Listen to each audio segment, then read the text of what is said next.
Hi friends, അസ്സലാമു അലൈക്കും. Welcome to ജയം ട്രിപ്ലെറ്റ്സ്. ഇപ്പോൾ ഞാൻ വന്നിട്ടുള്ളത് വളരെ പെട്ടെന്ന് തന്നെ നല്ല ഹെൽത്തി ആയിട്ടുള്ള ഒരു ഈവനിങ് സ്നാക്കിൻ്റെ റെസിപ്പി ആയിട്ടാണ് കേട്ടോ.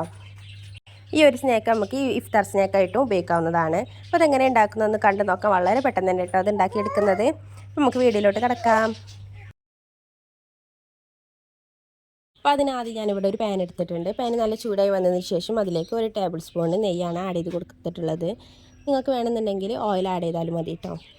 അതൊന്ന് ചൂടായതിന് ശേഷം അതിലേക്ക് ഞാനിവിടെ ചെറുതായിട്ട് അരിഞ്ഞെടുത്ത ഒരു 2 സവാളയായിട്ട് എടുത്തിട്ടുള്ളത്. അതുകൂടി ചേർത്ത് കൊടുത്തതിന് ശേഷം അതിലേക്ക് ഒരു നുള്ളു ഉപ്പിട്ട് കൊടുക്കാം കേട്ടോ. പെട്ടെന്ന് നമ്മൾ ഉള്ളിലേക്ക് ഒന്ന് വാടി വരാനാണ് ഈ ഉപ്പിട്ട് കൊടുക്കുന്നത്. ഇതിൻ്റെ കളറൊക്കെ ഒന്ന് ജസ്റ്റ് ഒന്ന് മാറി വരുന്ന വരെ ഒന്ന് വഴറ്റിയെടുക്കാം കേട്ടോ. ഒരുപാട് ഗോൾഡൻ കളർ ആവേണ്ട ആവശ്യമൊന്നുമില്ല, ജസ്റ്റ് ഒന്നൊന്ന് വഴറ്റി വന്നാൽ മതി. അപ്പോൾ ഇതുപോലെ ഒന്ന് കളറൊക്കെ ഒന്ന് ജസ്റ്റ് ഒന്ന് മാറി വന്നിട്ടുണ്ട്.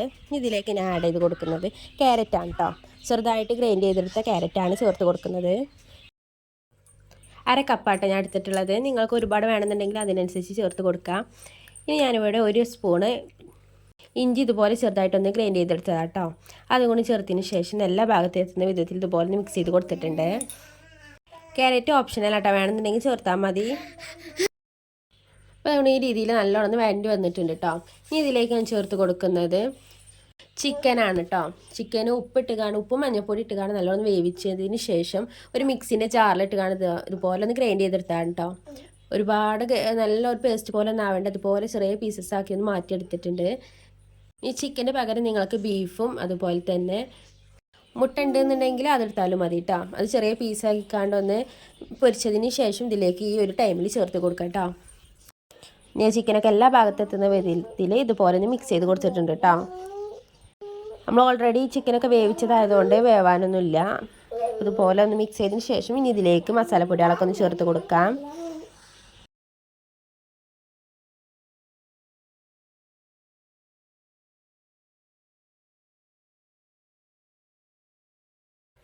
ആദ്യം ചേർത്ത് കൊടുക്കുന്നത് കുരുമുളക് പൊടിയാണ് കേട്ടോ. ഞാനിവിടെ 1/4 സ്പൂണാണ് കുരുമുളക് പൊടി എടുത്തിട്ടുള്ളത്. നിങ്ങളെ എരിവിനനുസരിച്ച് ചേർത്ത് കൊടുക്കാം. അതുപോലെ തന്നെ നിങ്ങളെ കയ്യിൽ പച്ചമുളക് ഉണ്ടെന്നുണ്ടെങ്കിൽ അത് ചെറുതായിട്ടൊന്ന് കട്ട് ചെയ്ത് കാണും ചേർത്ത് കൊടുക്കാം കേട്ടോ. അതിനുശേഷം ചേർത്ത് കൊടുക്കാൻ പോകുന്നത് മഞ്ഞൾപ്പൊടിയാണ്. 1/4 ടീസ്പൂൺ മഞ്ഞൾപ്പൊടി ചേർത്ത് കൊടുക്കുന്നുള്ളൂ. ഇതിലേക്ക് അടുത്ത് ചേർത്ത് കൊടുക്കുന്നത് ഗരം മസാലപ്പൊടിയാണ് കേട്ടോ. അത് ഓപ്ഷണലാണ്, വേണമെന്നുണ്ടെങ്കിൽ ചേർത്താൽ മതി. ഗരം മസാല പൊടി ഇട്ടിക്കണമെന്നുണ്ടെങ്കിൽ അതിനനുസരിച്ചൊരു ഫ്ലേവർ ഉണ്ടാവും കേട്ടോ. അതിനുശേഷം ഒരു 1/4 ടീസ്പൂൺ മുളകും പൊടിയും ചിക്കൻ മസാലപ്പൊടിയാണ് ചേർത്ത് കൊടുത്തിട്ടുള്ളത്. അതുപോലെ തന്നെ ആവശ്യത്തിനുള്ളൊരു ഉപ്പും കൂടി ചേർത്ത് കൊടുക്കാം കേട്ടോ. ഉപ്പ് നമ്മൾ നേരത്തെ ഓൾറെഡി ഇട്ടിട്ടുണ്ടായിരുന്നു, ഉള്ളി വാട്ടുന്നതിന് മുമ്പ് ഇട്ടിട്ടുണ്ടായിരുന്നു. അപ്പോൾ അതൊക്കെ നോക്കിയതിന് ശേഷം ഉപ്പ് ചേർത്ത് കൊടുക്കാം. ഇനി ഈ മസാലപ്പൊടികളൊക്കെ ഒന്ന് എല്ലാ ഭാഗത്തെത്തുന്ന വിധത്തിൽ ഇതുപോലെ മിക്സ് ചെയ്ത് കൊടുത്തിട്ടുണ്ട് കേട്ടോ.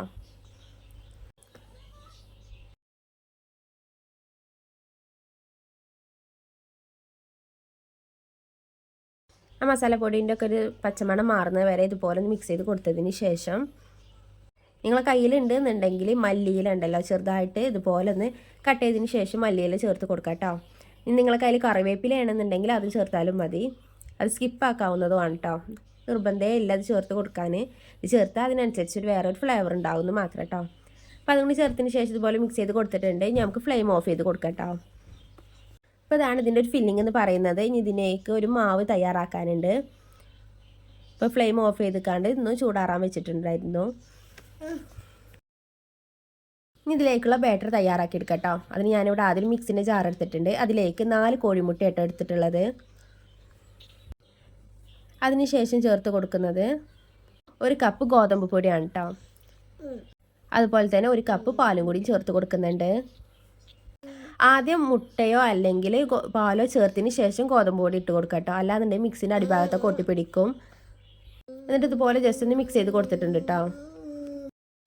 ഇതിലേക്ക് ഒരു നുള്ളു ഉപ്പ്, അതുപോലെ തന്നെ കുറച്ച് കുരുമുളക് പൊടിയും ചേർത്ത് കൊടുക്കുന്നുണ്ട് കേട്ടോ. നിങ്ങൾക്ക് കളർ വേണമെന്നുണ്ടെങ്കിൽ ഒരു 1/4 ടീസ്പൂൺ മഞ്ഞൾപ്പൊടിയും കൂടി ചേർത്ത് കൊടുക്കാം. ഉപ്പ് ചേർത്ത് കൊടുക്കുമ്പോൾ നമ്മളെ ഫില്ലിങ്സിലും അത്യാവശ്യം ഉപ്പ് ഉണ്ടാവും, അപ്പോൾ അതിനനുസരിച്ച് ചേർത്ത് കൊടുക്കാം കേട്ടോ. ഇനി നല്ലോണം മിക്സിയിൽ ഇട്ട് കാണുന്ന അടിച്ചെടുക്കണം. കട്ടകളൊന്നും ഇല്ലാതെ നല്ലോണം ഒന്ന് അടിച്ചെടുക്കണം കേട്ടോ. ഇടയ്ക്ക് കുട്ടികളുടെ സൗണ്ട് ഉണ്ടാവും. ആർക്കെങ്കിലും ബുദ്ധിമുട്ടാകുകയാണെന്നുണ്ടെങ്കിൽ ക്ഷമ ചോദിക്കുകയാണ്. അപ്പോൾ അതുകൊണ്ട് നല്ലോണം ഇതുപോലെ ഒന്ന് അടിച്ചെടുത്തിട്ടുണ്ട്. ഇനി ഞാൻ ഇതുപോലെ ഒരു കടായി എടുത്തിട്ടുണ്ട്. അത്യാവശ്യം കുഴിയിലൊരു കടായിട്ട് എടുത്തിട്ടുള്ളത്. ഇനി അതിൻ്റെ ഉൾഭാഗത്ത് ഇതുപോലെ ഒന്ന് ഓയിലൊന്ന് ബ്രഷ് ചെയ്ത് കൊടുക്കാം കേട്ടോ.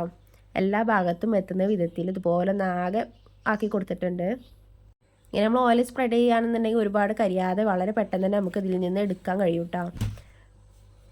ഇനി ഇതൊന്ന് ചൂടായി വന്നതിന് ശേഷം നമ്മൾ ആ ബാറ്റർ ഉണ്ടല്ലോ അതൊരു പകുതിയോളം ഇതിലേക്ക് ചേർത്ത് കൊടുക്കാം കേട്ടോ.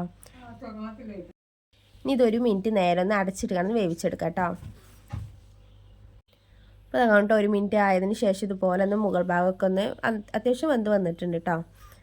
ഇനി നമുക്ക് ആ ഫില്ലിങ് ഉണ്ടല്ലോ അതും ഇതിൻ്റെ മുകളിൽ ഇതുപോലെ ഒന്ന് സ്പ്രെഡ് ചെയ്ത് കൊടുക്കാം കേട്ടോ. അത്യാവശ്യം കനത്തിൽ തന്നെ കേട്ടോ ഞാനിത് ഉണ്ടാക്കിയെടുക്കുന്നത്. നിങ്ങൾക്ക് വേണമെന്നുണ്ടെങ്കിൽ ഇഡ്ഡലി ചെമ്പിൽ ഇത് ഉണ്ടാക്കിയെടുക്കാവുന്നതാണ്. അതിനേക്കാളും ടേസ്റ്റ് ഇങ്ങനെ ഉണ്ടാക്കുന്നതായിരിക്കും കേട്ടോ. അപ്പോൾ അതുകൊണ്ട് ഫില്ലിങ്ങൊക്കെ എല്ലാ ഭാഗത്തും ഇതുപോലെ ഒന്ന് ഫില്ല് ചെയ്ത് കൊടുത്തിട്ടുണ്ട്.